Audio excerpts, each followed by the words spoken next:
Mido, we have already shared you the questions. I hope you have gone through them at least once. Going forward, I did one. Very hard questions, honestly. But yes, I have gone through them at least once. all right, great, great. So Good tell me job. then. Let's begin with, of course, the civil war that started in 2014. And as per the information that we found out on internet, um, it was basically against the to lower the fuel prices and to form a new government in Right, 2014 by the Houthi insurgents, as we were told. Now, right, this was basically a Shia Sunni kind of a rift, rebels with links to Iran and a history of rising up against the Sunni government that led to the mhm, uprising back in 2014. Now, as a yeah, common citizen, now turned refugee, who do you blame for the plight of your country? What changes on the ground would you consider as the precursors yeah. of that disaster that has unfolded in the past half decade? By that, I just mean, which side do you blame for? Because it's been like half a decade, I'm almost a whole decade now. Okay, no, that's right, right. So the violence, the people that started up with the violence, the reasons behind it, the precursors that were leading to this crisis, anything that you can talk about in the initial phase of the civil war. What did you see as a common citizen? Right. So just starting off, of course, the information that you brought up, and you did, clarify that this is what you learned through the media, through any news outlet available to you. The thing is that in 2014, they saw an opening to, and when I say they, I mean Houthis, they just saw an opening to rule.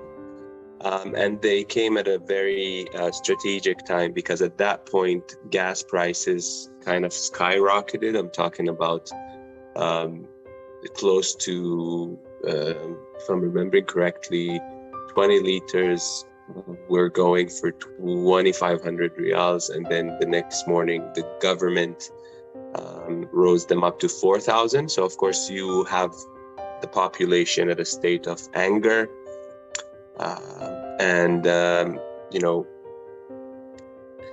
unsettling for everyone, and unbelievable. So they saw that opening, and they just started, talking about how wrong that is, and how that they're backing the commoner, the common person, and how they're just all about reforms, and that we want to stabilize costs of living. It's just unacceptable. And of course, that is what every single person in the country would say at the time. So they gained a great following at the time, because they just rode this wave, and their leader, was on the spotlight. This is the savior, per se. But then I want to just mention a point that you said. It was a Shia Sunni situation, because in Yemen, it really was never about the Shia Sunni, because we ourselves never even knew who we will identify ourselves with, because the two sects, they weren't really major for us. Truly, nobody knew who is Shia, who's Sunni, even speaking on their own behalf, including myself. So it was never about that. Although right now, it is very arguable that that is a big part of what the whole scene is, or what it has come to. So yeah, since then, they overtook the capital. I think that was in September of 2014. They took all the government facilities. They were just ruling. They were where they wanted to be for once.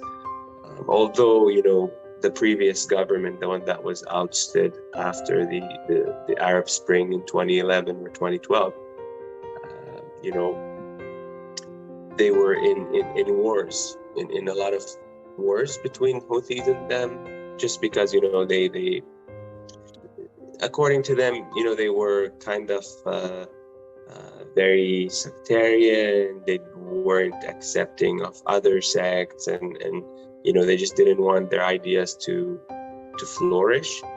So to have that group rule is actually unbelievable for everybody once they took over, because, you know, it's just something you see in series and what do you call it, Game of Thrones type of stuff.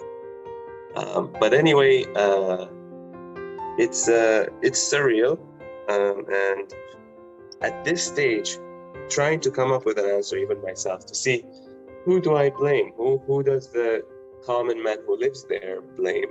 I'll tell you that some are sold on all sides. Some completely side with the interference. Some side with Houthis, because again, you have, after they were controlling everything, or the political scene in the capital, you know, our government that was, or the new government that was basically ousted by Houthis, they turned for help, you know, to Saudi Arabia. And of course, Saudi Arabia had an interest as well to you know, to be wary, to be just with their guards on, and they wanted to be involved, because at the end of the day, we have borders with them. So of course they made the coalition to try to, you know, get rid of them militarily, although not on the ground, but of course with the airstrikes and stuff.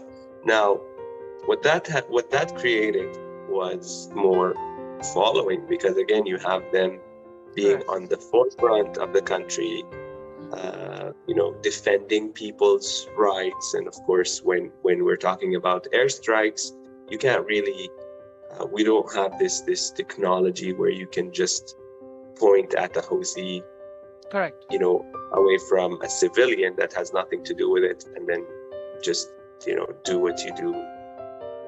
Instead, you're going to end up with a lot of collateral damage, a lot of and that's of course the biggest portion of the whole thing, or of the casualties, is always innocent civilians. So of course you have the innocent civilians, and you have the mass majority supporting them, because, you know, these are our protectors. They are against the interferers, or the coalition. So, you know, each side has a good case, but honestly, Prashant, it's just, you know, it had me just thinking for a long time, trying to lay blame on a side or another, and it's just very hard to do that. I see that it's just hard. Yeah. I'm not trying to be diplomatic with this, but I can't really lay blame on one side or the other. Well, could I ask? Go ahead. Could I ask a question? Yeah. I think, from my reading and my